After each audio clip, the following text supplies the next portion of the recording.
Welcome back, and we are live once again here at Heavy Muscle Radio. 2021. Arnold Classic is in the history books. Nick Walker is our new champion, and I am here with a great panel of guests.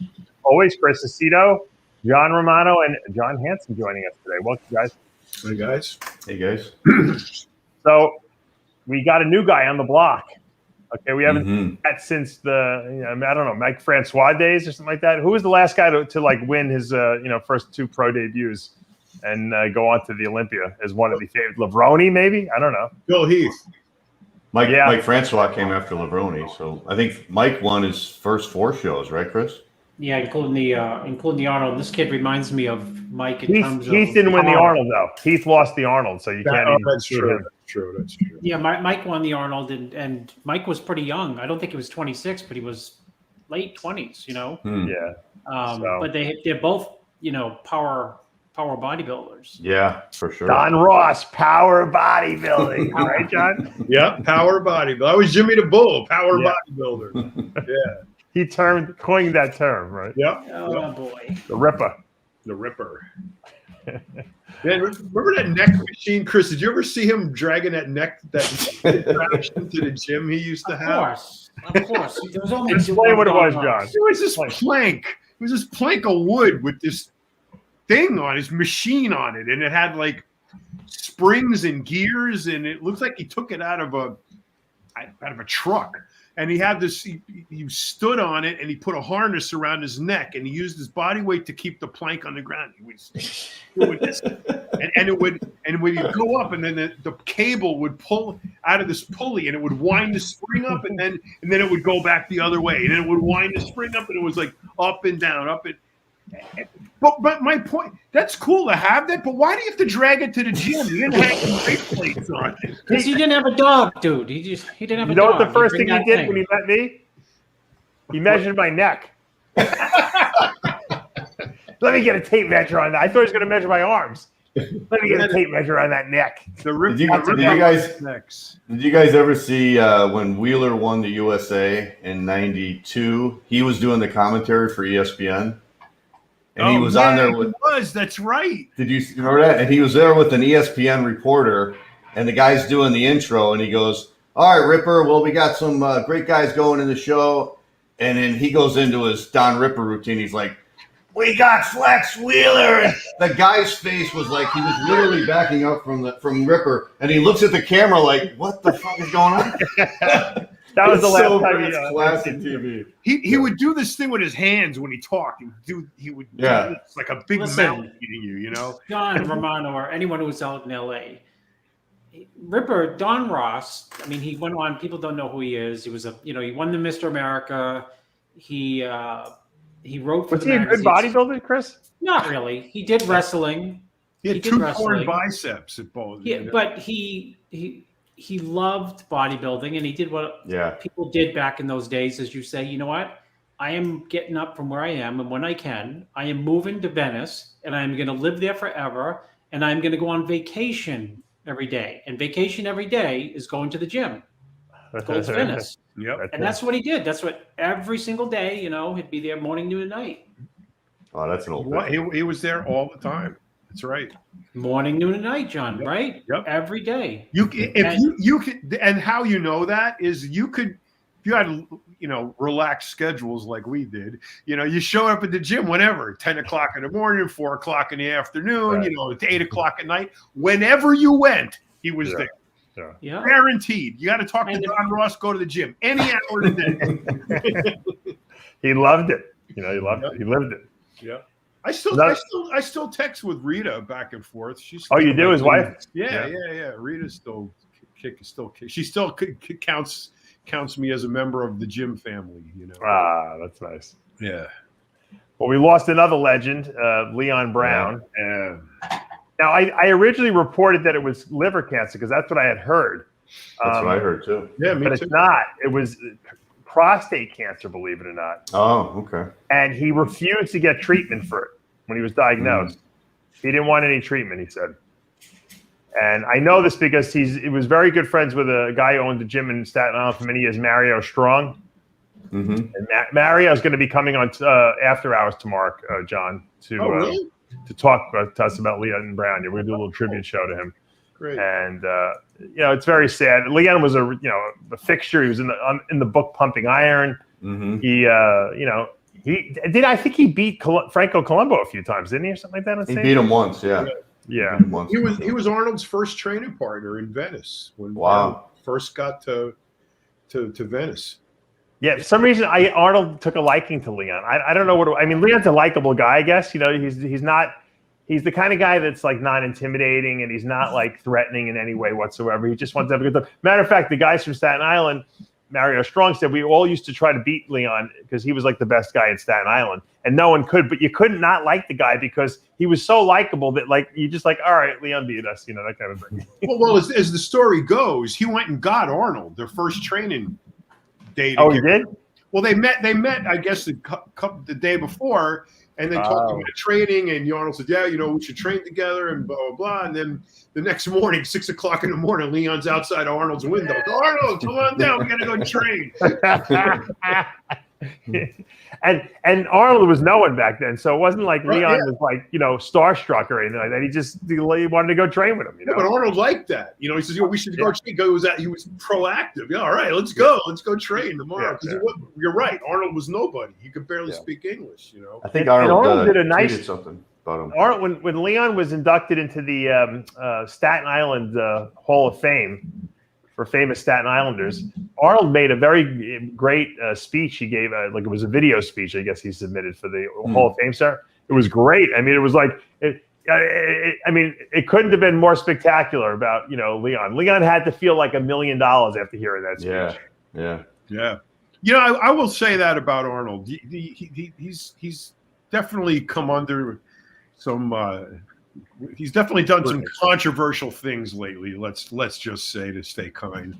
But one thing I will tell you, I will give him props for, is he remembers his friends. Arnold is always. He said goodbye to Bob Kennedy before he died. Leon, he always, Leon, you could call him on his cell phone anytime. Leon could get Arnold on the phone. Right. Even Louis, Arnold is always loyal to his friends. And I think he did that with Menser too, believe it or not. Even Mike Menser, who he had the rivalry with, I think he reached out to him before he died. Oh, he did? I didn't know that. He did. Listen, John, me and Dave were talking about this when I was driving home from the airport yesterday, is, besides Arnold being loyal to his friends, he doesn't have to be. He's retardedly loyal to the sport. Mm-hmm. Yeah. He did. You know what? I tell people, in his absolute heyday, when he was the action star, the #1 guy in Hollywood and governor, he didn't have to do these bullshit shows. You know what I mean? And come to the shows and promote the shows and get excited about the shows. Yeah. He still doesn't have to. No. I know. Exactly. So exactly. That proves that he is a Ironhead from the first, and all those things after. When we'll get to it, but when he gave the presentation to Coleman, there's a attachment there to former Mr. Olympias, and people have gone on to after him. Well, I think he doesn't get credit really for. Jay sent me a picture, John Hansen, a few weeks ago, and it was a picture of him and Joe Weider. Mm-hmm. And my comment back to Jay was, Jay, people don't even know who he is. And he invented the magazines and the supplements and the professional bodybuilding and the women's bodybuilding, which was bizarre at the time. And, it goes on and on and on. Right. And people don't know. And, here's Arnold, he's still, looks good, kicking. He's obviously older, but he's as loyal like Joe as ever to the sport. Yeah. And they had to lose money this weekend, right? He said he lost $1 million.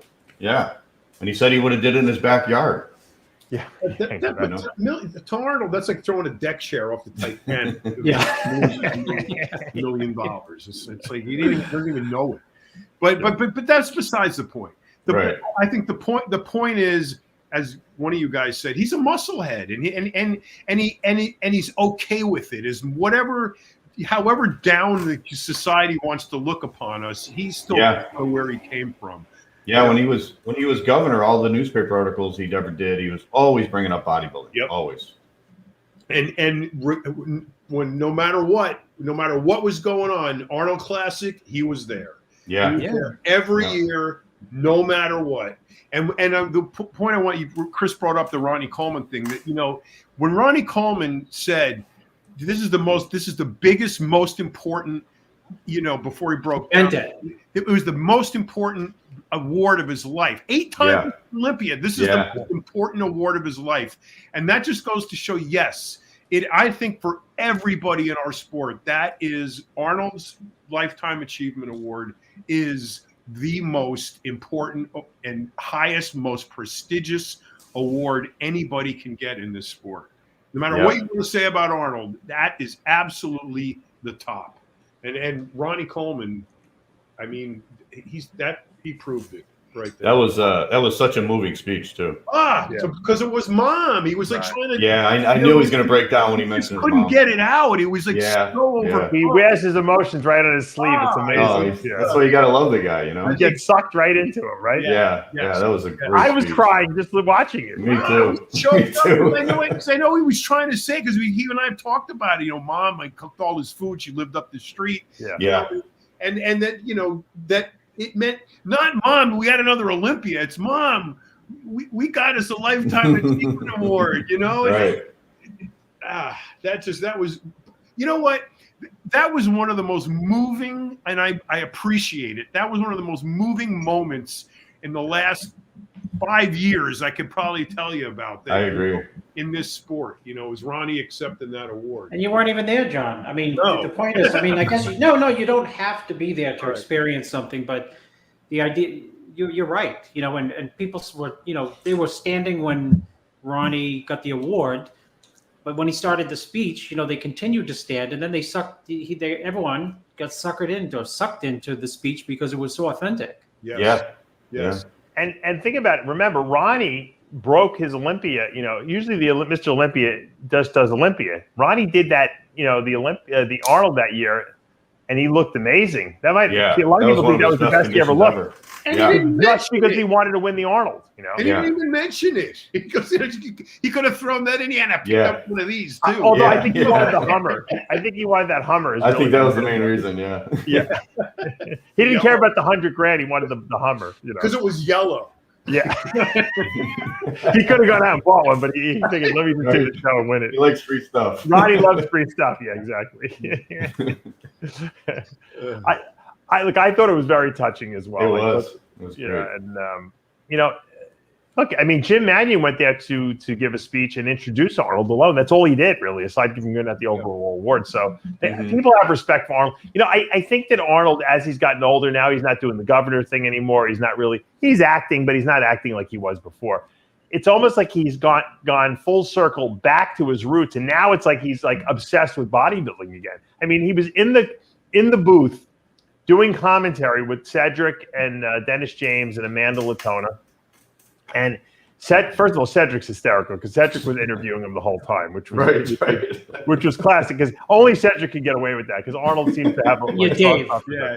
The problem with that is, Cedric and Arnold had to self-censor themselves because if they just wanted to say whatever they wanted to say, not only would it be rough, but it would be funniest, I don't know if you guys caught it. Well, Chris, you were there, but I don't know if John Hansen caught it or Romano. When you were listening to the webcast, there was a point where Arnold wanted more water. They didn't have water in the pictures, and he was yelling at the people in the back. And Cedric's like, only rich people get away with that. Rich people could yell at the help and get away with it. That's hilarious. That poor schnook is probably going to get fired. But I loved Arnold's commentary, man. He was going off on tangents and talking about Steve Reeves and all these old. But I thought it was great. I thought it was just so great to hear his perspective on everything, and he didn't hold back. He was talking about. And he should always be in the booth, I think, because I want him to Arnold. I think anybody, it should be. And 100% agree. You know what I love about it is you listen to Arnold talk about anything else. He's got a demeanor about him, the way he is. And if he talks about politics or industry or business or whatever, when he's talking about bodybuilding, it's like a kid talking about his bicycle. Yeah. You know, it's like he lights up. He's so animated and into what he's saying, and it's completely different from how he talks about anything else. Yeah. Yeah. And he got really excited when Sergio hit his father's pose. Yeah. He almost lost his mind. I think it was like he saw the ghost of Sergio. Yeah. I think that was the most notable for me. That was the most notable, other than Ronnie's speech. Yeah. That was the most notable point in the weekend when you could see Arnold seeing Sergio's ghost. Yeah. You could really see it. I mean, you could watch it in his face. He went crazy. Yeah, he was very. Matter of fact, he thought that Sergio should have been in the top 3. You know, I know, Chris. I know you think that too. You felt that too, right? If he was, I don't know why he wasn't. Well, Chris would know. I mean, he just next year, Dave. Could you imagine if they said, "Okay, next year we're going to have Arnold in the booth, Cedric in the booth, and we're going to raffle off one other color commentator via the internet." Could you imagine how many entries you'd get? Some fans and stuff. Someone gets to sit right. Yeah. Some guy who's got like a million followers would be the guy in there. It would be like the Vegan Gains or something like that would get in there. Oh, God. Boy, they could raffle off to the highest bidder, and Arnold could give the money to charity, and you get some like super fan in there. You get Aaron Singerman in there. Paid $3 million. He would. Why wouldn't he? Yeah. I would if I were him. He already did. I think he already did that last year, though. Did you see what Arnold said when he first came on? And Dennis James goes, "Oh, Arnold, we got the classic physique guys up. This is your era." And Arnold goes, "Are you saying my guys from my era had no calves?" He goes, "These guys have no calves." That's great. Arnold was very, very, very harsh on the guys with no calves. You know? Yeah, that's very interesting. Arnold always had these suspicious, calf stories. Right. Mm-hmm. And, one year he just showed up with calves, and it was like, Well, there was a rumor that he had calf implants. Because he left the country or he was gone for a while, and then he came back and he had calves, and it was like, mountain climbing? Where did those come from? Those were some pretty good calf implants for 1972, though. Yeah. I was going to say he really liked Nick Walker's calves. I'll tell you that. Yeah. Not the front of them. He liked the back of them. Yeah. He didn't like the varicose veins, though. No, he didn't like the varicose. We'll talk about that in a minute. Let's talk. Nick Walker wins this show.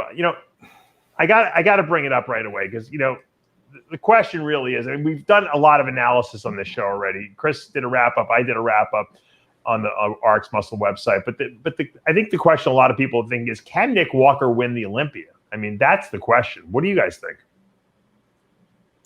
I think he could get in that top 3.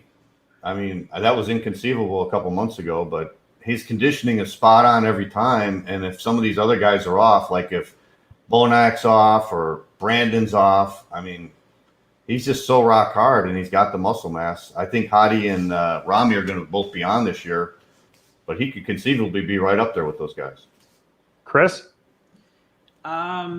He can hang with anyone and everyone in the most muscular, the ab shot, the back double. All right, you only have a few poses. There's 3. He can hang with everyone and anyone. Yeah. And probably the front double bicep as well. He just absolutely positively will knock someone off like a Brandon or Hadi. Because he's got momentum, and we always talk momentum's bullshit. Well, it isn't bullshit when you just won the Arnold. It's like kind of 2 weeks before. 2 weeks before. Yeah, that's right. So, he's not big enough of a person to stand like toe to toe with Rami, because if you look in the quarter turns when they compared 2, the surprising part was because I thought Nick was going to win, right? Yeah. And when they compared him to, I know they have to do like a call out, the last call out of prejudging, but I'm like, okay, let's see. You got Kuklo, who's a big guy, and in the quarter turns, yes, your eyes still go mostly to Nick, but the height and the width, and just, he's a big dude, Kuklo. Your eyes come off Nick and go to Kuklo sometimes. So having said that, it's in the context of Rami's even dwarfs Kuklo. Yeah. So that's problematic for him. Let's say, I mean, Ramy's only nailed it once, and really last year he wasn't 100%. He was close. I mean, if Ramy comes in a little off, which I don't think he will, but if he does, I mean, is there a place for a Nick Walker to steal the Olympia? I mean, that's what people really want to know. That's the exciting question, because we know Nick Walker, his skin is perfect. He doesn't have a loose piece of anything hanging anywhere. He's got the graininess that we don't really see a lot. You know, he's got like that Hadi Chupin like graininess, with possibly, you know, a better, you know, put together better than Hadi is. So, I mean, what do you think? I mean, is there a chance he comes in here and steals this show? I look at this picture and I'm kind of reminded of a Ronnie Coleman, Jay Cutler comparison. You know, it's Nick Walker. You could conceivably say is like the new Jay Cutler, except his legs aren't as good. But yeah, but compared to Big Ramy like that, I mean, they're two big dudes. It's a valid comparison, you know. But you just got to see who kind of flows better. They both have their flaws. They're both not pretty bodybuilders. You know, Ramy's taller. Ramy's taller, but to me, I look at like Kuklo. Kuklo's got more going on. He's not as big, but he's got like more bells and whistles. He's got like you like to say, bells and whistles. So does Ian Valliere, but these guys seem to have trouble like putting together the right combination of conditioning and fullness because they're so big structured, you know. They're huge. And I mean that's goes Nick is my point was to follow up on Romano's, is Nick surprisingly is not a big guy like Kuklo. So when they were doing the quarter turns, at some point he doesn't look big, but when he hits a most muscular and a back double, he looks ginormous, you know. So yeah, but you know, Ramy, like I said, he's dwarfs Kuklo in terms of just who he is. You know what I mean? Yeah.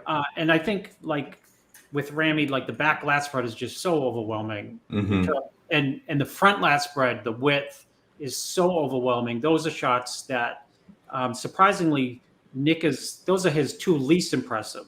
As impressive, the most muscular, the front double, the back double is.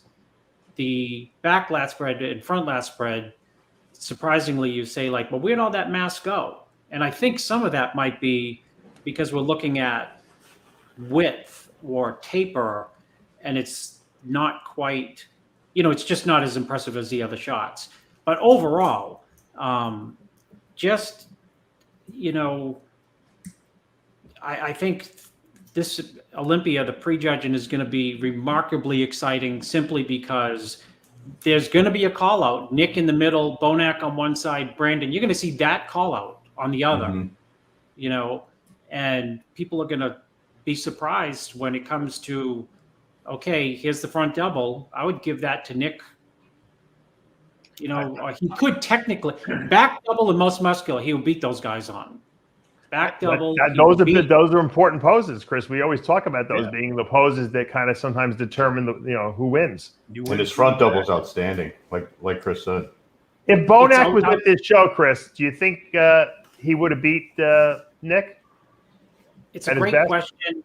You know, at Bonac's best, it's a great question.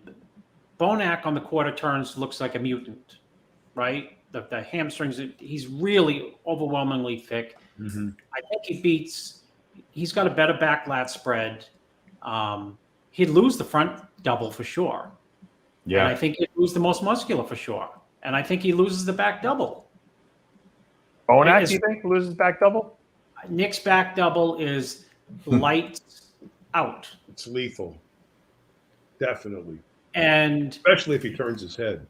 If there's still hope. There's one more contest left. There's hope. There's hope. You know, he's that impressive. You know, he is. But you know, I think anybody who's hearkening back to the heyday of the '90s needs to shut up right now, because This lineup this year at the Olympia is retarded. I mean, it is the top 10 guys. I already used that word, and I've gotten emails just already to stop using it. You think? Look at that side tricep. Look at that side chest on Bonac right there. You know what? That's why I continue to use that word, is because it offends so many people. And I hear about it. It's Dave, there's different Bonacs. So a tremendous Bonac is really hard to beat. What I'm just harping on is it's not the consistency of Nick. This is a guy who was like last year in his first pro show, 4th. And really, I thought he should have been 5th in that pro show. 1 year later, he comes to the New York Pro. He was really good at the New York Pro. I was there in person. And I thought he looked really good. This version destroys the New York Pro, which was like 2 months ago, 3 months ago, 4 months ago. Yeah. Ridiculous. Pretty good back double. Crazy. Imagine if he turned his head. So I think that the showdown is going to be. I mean, I don't believe that Ramy is a shoo-in because of the contrasts of. I thought Bonac was phenomenal last year. I thought at night Hadi Chupin on some shots compared well to Ramy. As big as Ramy is, but I think throw in one other great guy. I mean, you got Bonac, who, if he's at his best, can push people on poses. Yeah. You got already established. Nick is going to push people on poses. You got Hadi Chupin, who last year's prejudging was not last year's night show, and that's one day. What did he do in an entire year? I mean, and of course, Ramy might just come in, and at his all-time crazy best, and might be just like, walk out on stage and lights out. Yeah, but there's a greater chance of him not doing that because of true. The past. Historically, though, they never let a new guy win the Olympia the first time. They put him second. Look at Lavroni second that first time. Wheeler second that first time. It's never happened, Dave. No. Except for Larry Scott. Right. Well, he was the first one. Yeah. I mean, even Dorian second place. Arnold. Haney, right? What was he, third? Third, yeah. So it's like almost like they got to get people adjusted to the person first. They don't want to. They don't want to give him too much too quickly. But I think he could be top 3. You know what the truth is, and I said this before the Arnold. I said the reason why it's so hard to do it, to give a predictions video on these guys is because not everyone's going to be at their best. Yeah. And let's face it, Ian was not at his best. He didn't have that skin stretching fullness, which we knew was a possibility because he's been going through a lot of stress with obviously what went going on the last couple of weeks. Yeah.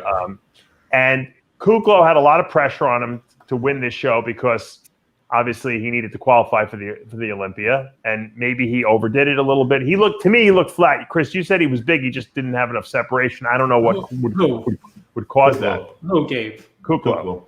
Kukla was like, this is the biggest he's been. You know what? If he just, I thought Kukla was huge. I thought he was full. He's bigger than pictures show. So when people see pictures, he's bigger on stage. He just needed like that little edge of separation to be more competitive. Was it a conditioning issue or was it a fullness issue? I think he could have been slightly harder. I think the fullness was bang on, when you're the knock against is you because you're a big guy, you got to fill out. It's always difficult to try to come back down to like a lower weight. You know what I mean? Because he's been successful filling out. So if that's been the prescription by the judges or the direction, like Steve, compared to like 10 years ago, 8 years ago, 4 years ago, you got to get bigger, and it's working because he keeps winning certain shows and he's done well at these shows, big shows. His abs always don't look sharp enough to me, Chris. I don't know. Yeah, I mean, John, everything could be sharper. Legs could be sharper. Back could be sharper. Midsection could be sharper. So I think you're right. I mean, he could come down and weight. Simple as that. Just weigh a little bit less. But I think that's where Nick really stands out. He's got those deep, thick abs. And, for all his size, that just makes him look that extra level of conditioning, that extra level of hardness. Nick, and he doesn't even have a small waist. He just has that deep but he's just got those thick, deep abs. Yeah. Kuklos is good too. I want to tackle another question here. All right. For the Arnold, for those people who don't know, they judge the routine round. It's judged as a 30 score. Arnold brought that into play that first year that Kai and what was that, 14 when Kai and Cedric went head to head? 16. And it actually helped Kai to win the actual Arnold that year because Cedric was actually beating him in the prejudging and final comparisons. But then Kai won the routine round, got the best poser, and he won the show. It pushed him over the edge. So this every year at the Arnold they judge the routine round. And if you look at the scorecards here, you can see they actually break it down by prejudging score, routine score, and then the final comparison score, which is the way it works out. Somehow, though, Sergio Oliva Jr., who won the Best Poser Award, placed 6th in the posing round. And Nick Walker won the posing round. Perfect score. Can anyone explain that? I don't understand how that goes down. I know it screws up the final placings by scoring the posing round, but if that's the way you have established to do this, don't you have to score it? If the guy who comes in last place has the best routine, doesn't he have to get first in the posing round? Yeah, it is or it isn't. Is what it comes down to. Is this? Are you guys scoring this or are you not scoring it? Because it's absolutely ridiculous to take the guy who wins the best poser of everybody, and put him 6th. The 6th best poser of everybody. Yeah. I'm on top of it. I'm going to do I've called Cyber Ninjas. They're out in Arizona, and they're auditing the Trump loss out there. So we're going to have them look at this score sheet and see what they come up with. You know what I'm saying, though? I mean, nothing against Ian Valliere and Kukla. They did nice routines, but Sergio rocked that stage. How does Sergio not beat these guys? How does Sergio not beat Akeem Williams in the routine round? It's got nothing to do with Sergio. Akeem is not a great poser. I mean, I love his physique. Obviously, or they would have given them the award. He got the best poser award, which means he was the best poser. He was first. And it wasn't like cherry picked by Arnold, right? Arnold just didn't say. There's the controversy, right? No. I think the routine round. They didn't go to Arnold and say, "Who's the best poser?" He said. It's scored. It's supposed to be scored. So I don't know who picks the best poser. Obviously, the judges didn't pick the best poser, right? It's obviously got nothing to do with the scorecard. Right. 0. Well, then you know what? If you want to have a best poser award, then have a separate scoring for that and don't add it into the totals of the people who are competing because you're obviously not going by that. It's not about who has the best posing routine. Go ahead.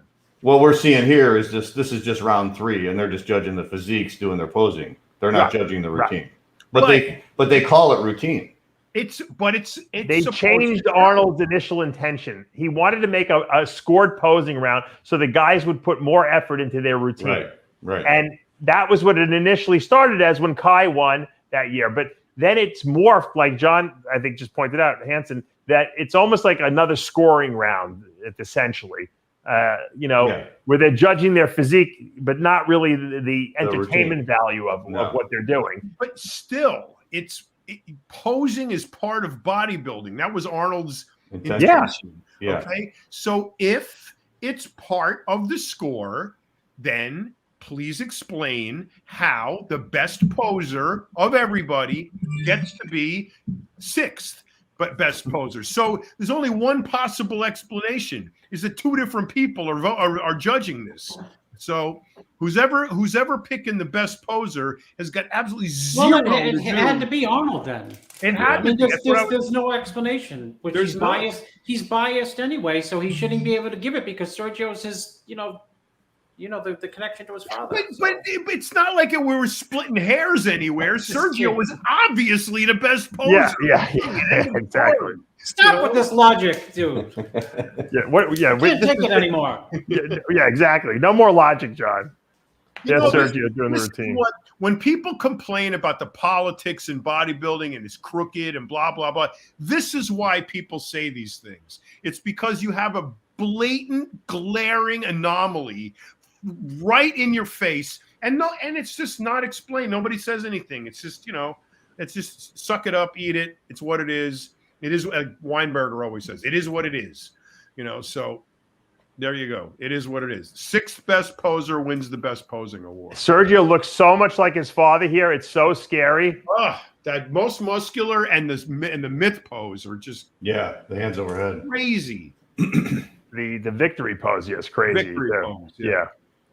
I mean, I really thought Sergio looked good. I think, if his conditioning was a tad bit better, I mean, really, you could talk about him winning this show, really. I mean, in essence. Made incredible improvement in the last year and a half. If he was chiseled, rock hard, grainy at that size, forget it. No one would beat him. John, I 100% agree with you. And you could say if Kukla was chiseled, grainy, rock hard, he would have won the show too. So you can't. But I will say this. I will say this.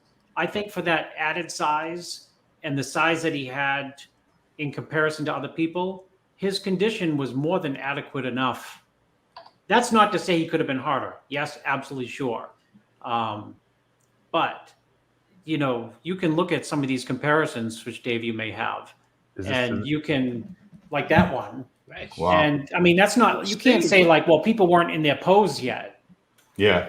And that's what we chatted about running into the show is, the idea that Sergio's a big dude like Kukla, tall and wide. Yeah. You can see it there. Ian's supposed to be the quote Dorian wide guy. Yeah, yeah. And Ian was second. You got a front lat spread, Dave, or no? I got a back double. Where's the front lat? Chris, I couldn't get all the pictures downloaded. Put it up on your. I will say one thing.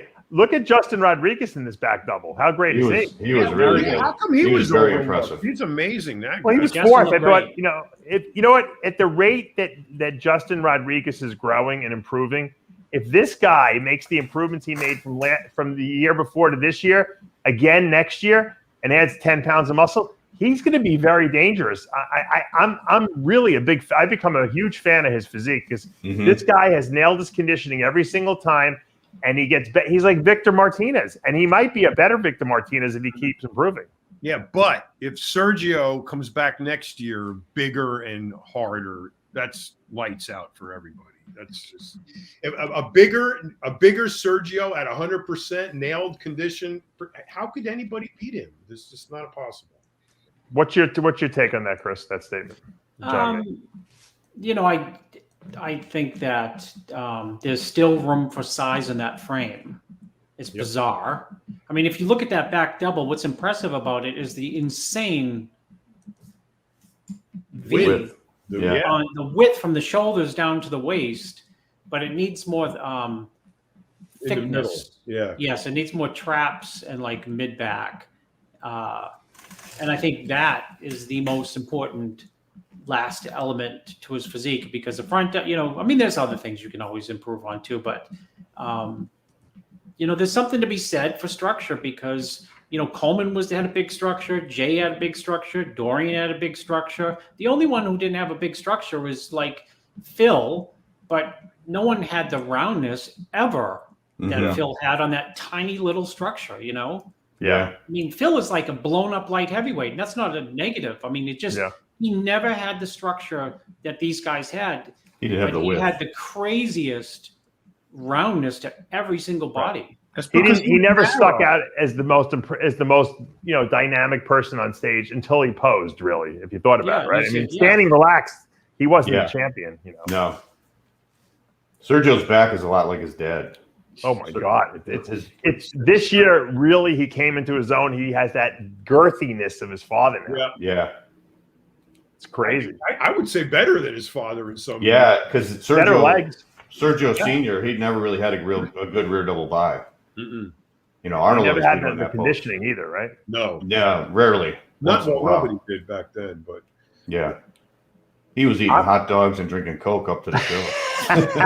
Give me the bull diet. The reason why this show was so exciting and everyone is still talking about it and saying how great it was is because it wasn't just one guy. It wasn't just because of Nick Walker winning. Right. It was because the whole top six were so good. Really good. Really, it was an exciting show because we saw a lot of guys who were really good, and probably because we got a good taste of what the Olympia lineup is going to look like, minus Hadi Shupin, Ramy, and Bonac and Brandon. But we very rarely see that at the Arnold. You know, that many. That's why I'm saying this. Lamenting the '90s bodybuilders over now. I mean, yeah, these guys have come into their own. For sure. These guys are. This is blowing everybody away right now.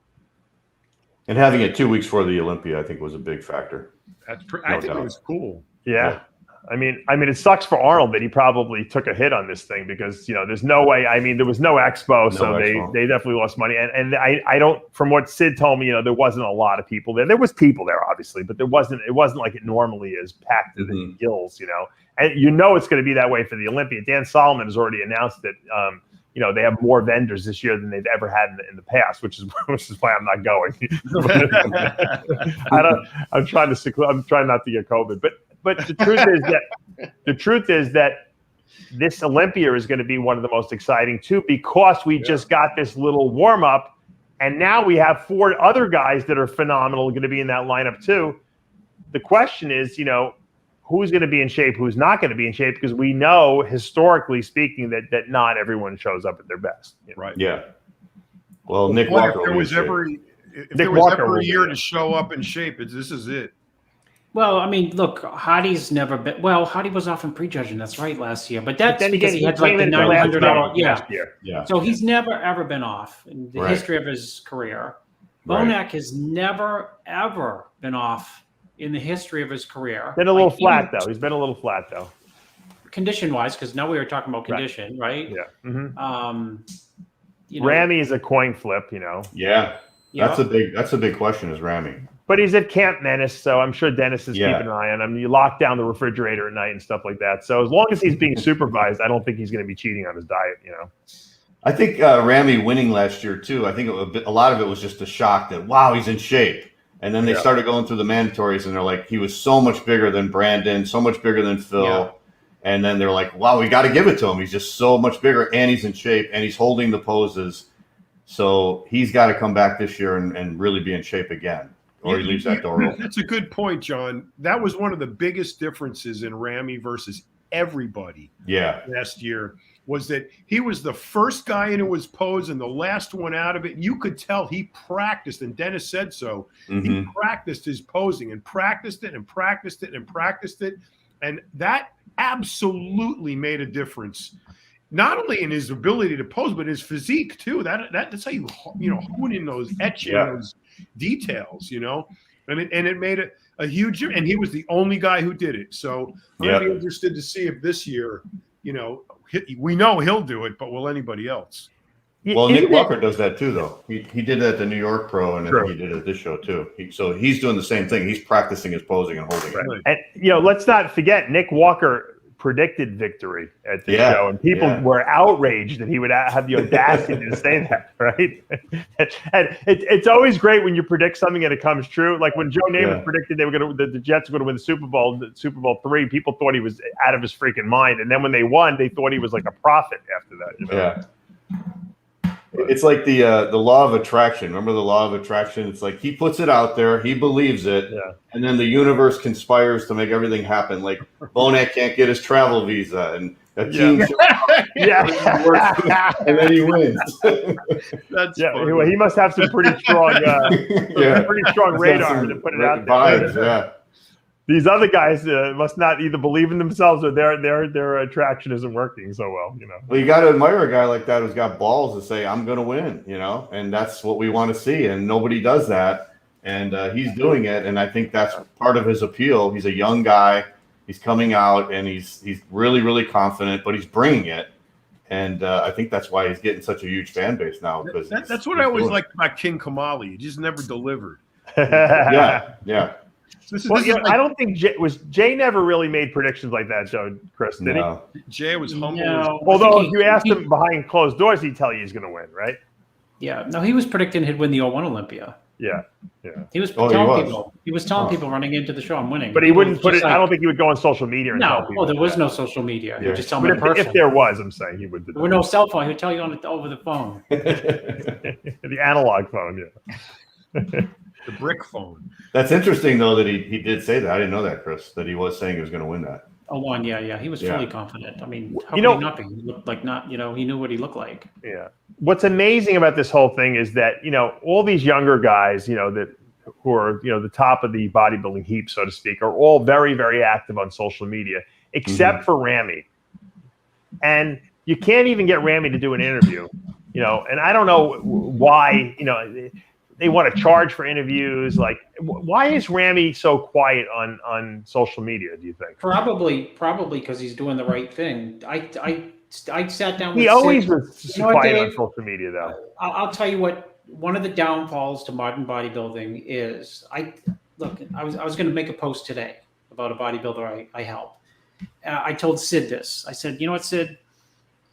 Bodybuilders today are slaves to the social media. Yeah. And they think they're monetizing. They're not monetizing it, for God's sakes.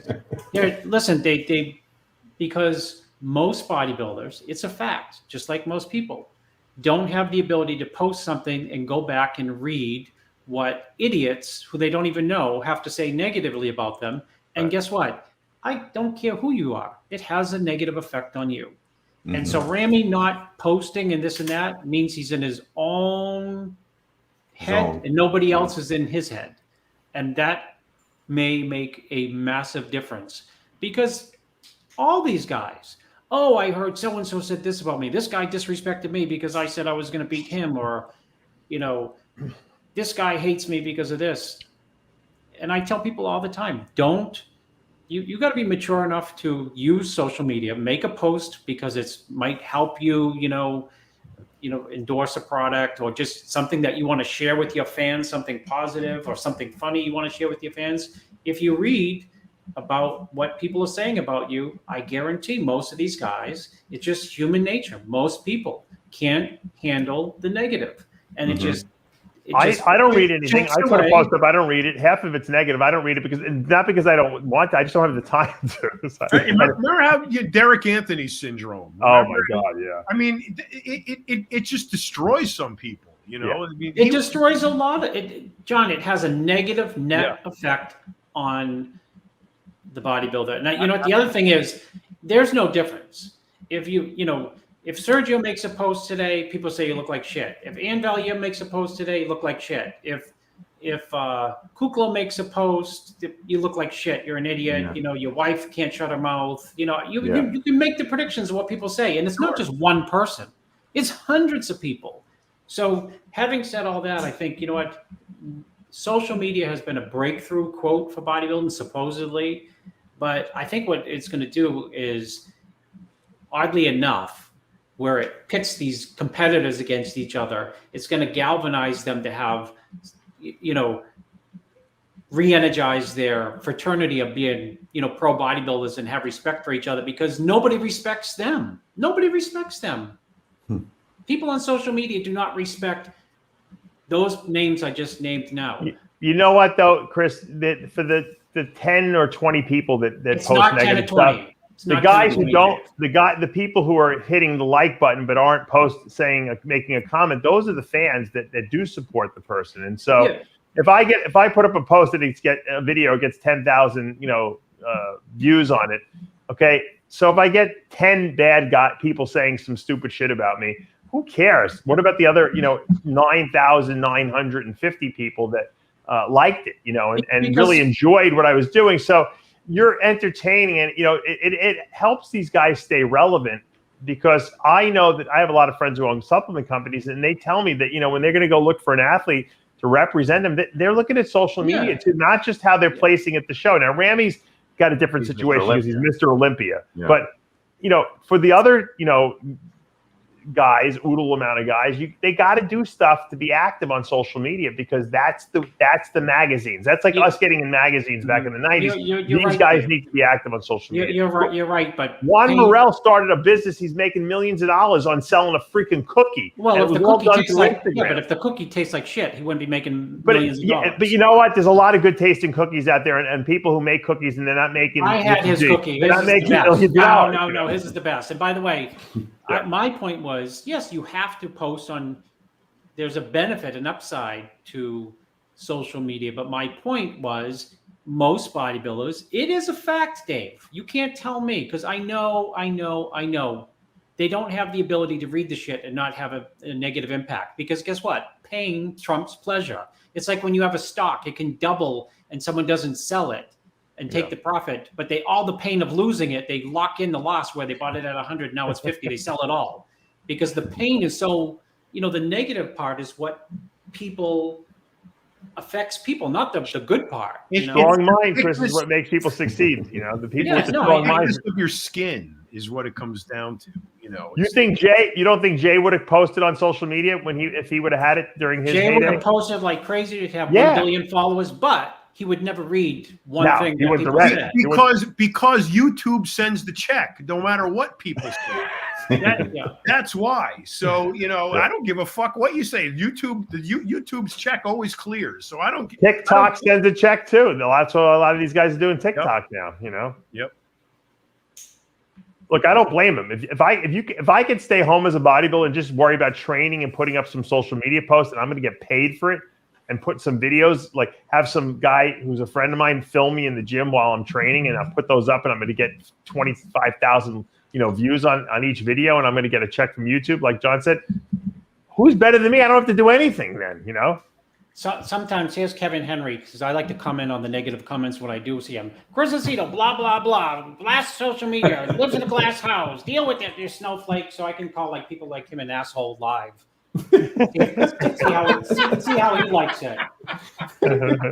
Kevin Henry. The accomplished Kevin Henry. Who's this guy saying Ramy is over the hill? Does this guy watch our sport or no? Wow. We got a lot of comments today. A lot of people are very polarized. What about Yates? You think he would have done social media if he would have had? No, he definitely wouldn't. Right. But he would have had, maybe he would have had his wife do it or something like that, He would have had somebody do it for him. Yeah, he probably would have had someone like, Steve Weinberger was doing all his sales of his videos, right? Yeah. He would have had Leroy as his training partner take pictures and send them to Weinberger, who would have posted them from probably, back in the 90s. You figured it out. Yeah, you have to utilize whatever tool set there is to market and make money for yourself. Otherwise, you're wasting your time. Yeah, it's great to get applause and yay, good job. But at the end of the day, when you're done competing, now what? What do you do to make money? Just so I can throw this guy, Henry, whatever his name is, under the bus again. The fact is, since he doesn't know, I was just sitting with 3 of the guys in the top 8 this weekend, and they said, I hate to post on Instagram because I can't deal with the negativity. Yeah. That's where it came from. I said, then don't read it. Don't read it. But don't read it. I promise you, I don't read anything. People say, "Oh, did you see it?" I put a post up. I don't read it. So, Dave, there's the curiosity, right? Even it is because they're bored. These guys, they got nothing to do all day, Chris. People could be second, third, or fourth in the show and take a picture with Arnold and post it and like, wow, what a great, I got a picture with Arnold. We're both laughing. Yeah. And then people, you read it and say, yeah, but you look like shit. And Arnold is an idiot. And I hate Arnold. No freedoms. Yeah. Arnold picks the posing one and the judges don't. Nonsense of nonsense. I could put up a memorial I do on someone who dies, Chris. And while 99% of they're all thumbs up, I get a couple of people to put a thumb down. Who's going to put that on a memorial? Wish you would have died when you're memorializing someone who died. I mean, because there is human nature breeds a certain number of assholes, and they social media brings them out on proving that concept correct. That's what it is, and we reward the best ones. So that's what you get. I could see Chris's point, though. You don't want it to mess up your mind going into a show. I mean, I remember I read Frank Zane's book, and when he won the '79 Olympia, they had a house in Palm Springs, and 2 weeks before he went out there, and he was just by himself. His wife stayed in L.A., and he was like saying these mantras all day long, laying in the pool. He was just so focused on just one thing. He wouldn't let any negativity come in. Playing his guitar as the sun went up. Him and Bill Dobbins together, probably. Jamming in the desert. Before we wrap this up, I want to talk about Classic Physique with Terrence Ruffin. Obviously, pretty much, I think he easily won this show. I know a lot of people felt it was close between him and Alex Cabernero. I felt that Diesel had all the tools. There was no gaps in his physique. Chris, you were there live. Was it close? I thought that Terrence deserved to win. Rough Diesel, a couple things about Rough Diesel. One, he was a lot harder from behind, a lot than the front. This is not the way he showed up at the Olympia and this contest last year. His condition was absolutely better last year. But he was very hard from behind. So that's just one comment. Having said that, I still had him winning for sure. The other thing, Dave, is, the first, and I said this on the wrap up, the first year they had the Classic, when Danny Hester won, and I was helping Arash was second. Rough Diesel was the best bodybuilder there. He weighed like 150, 140, 160, really something. He was small, but It did not matter. And I thought, like, why aren't they comparing this guy? This guy's like, and he was so little, but by himself, he looked like a guy who could win the Classic Olympia. And I said that to someone. It's funny how people are. And they said, he's way too little. I said, it's Classic. Doesn't matter. It's the whole class is different. So I don't know how much weight he's gained since then. Probably not that much, 7, 8, 9 pounds on that little body. But he was good. Fabulous posing routine, great stage presence, knows how to show his body. And when he gets in a comparison to someone, he just looks, he's got bells and whistles. He's got the tie-ins, especially from behind on all the shots, side chest. He's got all unique tie-ins that make him look special. Yeah, what was interesting to me was when they called up the guys for the comparison, they had Alex and Rough Diesel in the middle, and they were... There's Alex. People were looking at them more than they were looking at Logan Franklin or Brian Jones, who were much bigger. Yeah. What's your knock? Give me some accolades and some knocks against Alex Cabernero. Alex has got a lot of balance, which is what the class needs, but no shot to put him over the edge, if that makes sense. He doesn't have, no shot is weak, but no shot is dominant. That's what I saw too. I agree. Yeah. So he fits the class. When you're judging it, you say it's classic physique. So, he's there's not that much wow there, is what you're saying. That's right. Mm-hmm. I was very impressed with Logan Franklin here. I thought, he could have been maybe a little tighter, but this guy is really good. And I got to be honest with you, even Cedric said this, and Arnold said it too. Well, it was really Cedric because Arnold didn't see the routine. Cedric said that Logan Franklin did a better rendition of Arnold's routine, pose for pose, than he was capable of doing, meaning that Cedric was capable of. So Cedric actually gave a huge accolade to Logan, saying that his version of the Arnold routine was better than Cedric's. Yeah. Every pose, every facial expression. He was an impressive poser. He poses very gracefully, but he also, and I think this was pointed out on the commentary, he poses with power when he hits the pose. But I thought it was really close between him and Terrence for a Best Poser award. I thought Terrence did an outstanding job with his posing, so I could have seen either one of those guys winning it.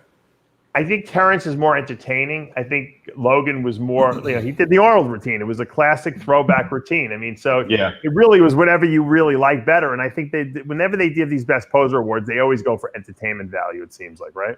Yeah, but Terrence had an outstanding, his routine was really great. Very flowing, a lot of Lee Labrada influence, you could tell, but really good. I wonder why they don't judge the routine round for the classic physique as well. Only the open men. Yeah. Well, apparently they don't judge the open men. Right.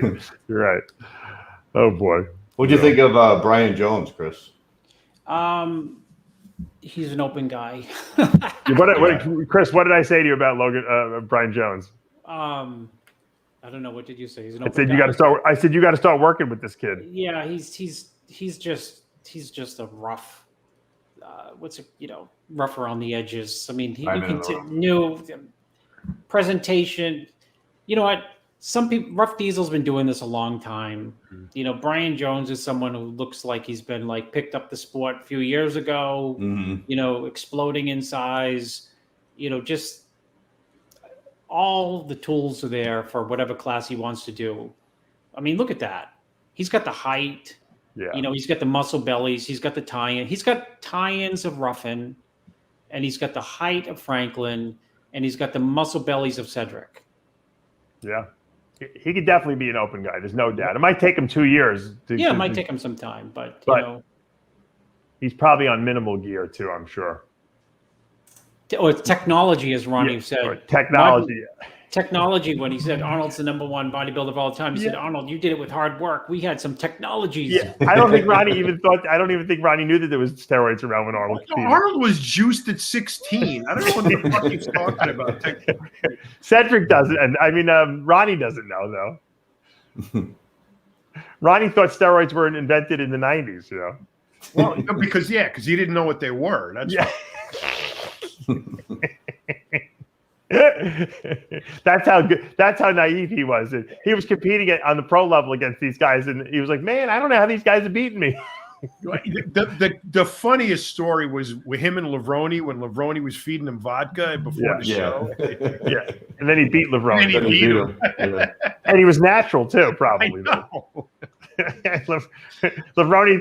Ronnie's body responded to alcohol like it was like a him out. It was like a trenbolone shot he took. Yeah, it was great. It was nice that Ronnie said that he thought Arnold was the best bodybuilder of all time. Yeah. Yep. He said people say to him that you were the best bodybuilder, but he thought Arnold was the best. Yeah. Well, he's just humble. He doesn't want to say he was the best bodybuilder. He's too humble. Who do you think the best is, John? Hansen? Let's go around the block. Man, I still go with Arnold too. I'm an old school guy. I know, obviously, the glutes and hamstrings, the legs, but post that up on Instagram so we can say Hansen's so damn old. Of course, he's going with the old guy. Of course, asshole.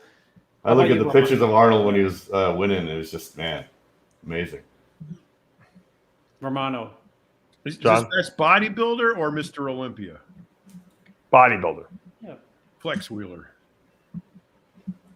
I say Ronnie Coleman, but. Chris? Nassar. No, I say Arnold. I say Arnold because, you know what? It's easy to come behind somebody and copy in any profession that you do. Like someone's groundbreaking, someone knows how to build some type of, an architect knows how to build some building that looks like it's going to tip over, that you marvel at, then other people can copy it. I think Arnold was the trailblazer because Arnold, that doesn't make him the greatest of all time. It just makes him great. That's all. You know what? When we all started, and when tons of people all started, Arnold's pictures were on the walls of gyms far past his retirement. We were still looking like... They still are. Well, you still look at, like in the early 90s, you'd say like, you'd see chin-in photos and say, his back is detailed as anyone's today, or the side chest, or the arms, so it lasted for a long period of time. It wasn't until... as Ronnie said, the advancements, that people got into the mint juleps and stuff that they started catching him on size. Right. But you got to remember too, Ronnie has several renditions of what he looked like throughout the years that I still think they're all better than everyone of all time. I know, but even 99 and 98, 2003, what would Arnold look like on Ronnie's cycle? He wouldn't look like Ronnie. He didn't have Ronnie's genetics. He wouldn't have ever had legs like Ronnie. He wouldn't look better, but he wouldn't look like Ronnie, Yeah, but Dave, I think when you start getting supersized like Ronnie did, it ruins the aesthetics, it ruins the lines. And if you're looking at bodybuilding from all aspects, don't go with the 03 Ronnie. Go with 99 Ronnie. Well, that's what you can go back to what Romano said. Which version of John obviously likes the look of Flex Wheeler, and which version of Flex? 98. Okay. 98, 99, right there. You can go and look at 96 when he won the New York Pro and just marvel. Listen, when they 94 Arnold, did he win that one? Which one? 93. 93. That was probably his best look. He was a little smaller, but he was crazy. Listen, if the 93 or 96 or 98, but 93, 96, Wheeler showed up at the show at the Arnold, I think he would win they would just toss him first place because, and we'd be talking about him winning for 30 years because, what people someone said like, well, Nick, what you think of Nick? And I said, well, much better in real life than pictures, actually, which is true. Some bodybuilders don't look better in real life. When you saw in real life Wheeler at his best in real life, you just want to quit lifting weights because it's useless. Yep. You know what I mean? Like a walking cartoon, a walking drawing. Yeah, exactly. But you had a guy by the name of Dorian Yates who came along and beat him, you know, because he was bigger and you know, freakier and you know, so I mean everyone's beatable, you know that. Yeah, you know, I don't mean that Wheeler's. I don't mean that Wheeler. He had a pretty beautiful physique, though. You know, you can't take that away. But you know what's interesting though is why Wheeler, why we would like throw him first place in a heartbeat is because the contrast now is different than the contrast then. Like no one looks like that now. Whereas, you know, when he was around at 93 and 93 Olympia, when Dorian won and was the clear winner and fantastic and as his all-time best. Wheeler was second, and I think Sean Ray was third. And Sean Ray and Wheeler were absolutely, without a doubt, at their all-time best, peeled out of their minds. So you could compare Sean Ray at his all-time best, fullest and hardest and detailed, which was a marvel to look at, even though he's an idiot. And with Wheeler, who also was at his probably all-time best, full, hard, detailed, like carved. Put that up on this, like between Kuklo and Nick Walker, and your eyes would go right directly to Wheeler. So you'd say he's going to be third or first. Yeah, no, I agree. He'd probably be fifth in the posing routine, and Arnold would give him the first place. All right. Well, we got to wrap this up. Obviously, next week will be our pre-Olympia show where we're going to talk about who we think is going to win and all that good stuff. Chris Aceto, of course, will be out there. John, are you going to the Olympia? Yeah, I will. Hansen's going? Okay, cool. Maybe you can help us with the wrap-ups and stuff like that. We'll do wrap-ups, kind of preview shows. Or that'd be great. Oh, yeah, you're a drive away. I forgot. Yeah. So hour and a half. John and I are staying home sequestered. We don't want to die. I'm going to stay home and change the posing routines. Great job to Sid at that show and Chris Aceto on all the wrap-ups and all the analysis that was going on all weekend long, of course. Arnold, thank you for putting that show on, even though it probably cost you a pretty penny because you gave us, the fans and press, a lot of excitement. And the Olympia will be taking place in 2 weeks from today, so super excitement. And as we say every week here at Heavy Muscle Radio, with Heavy Muscle Radio, The truth hurts. It sure does. We'll see you next week.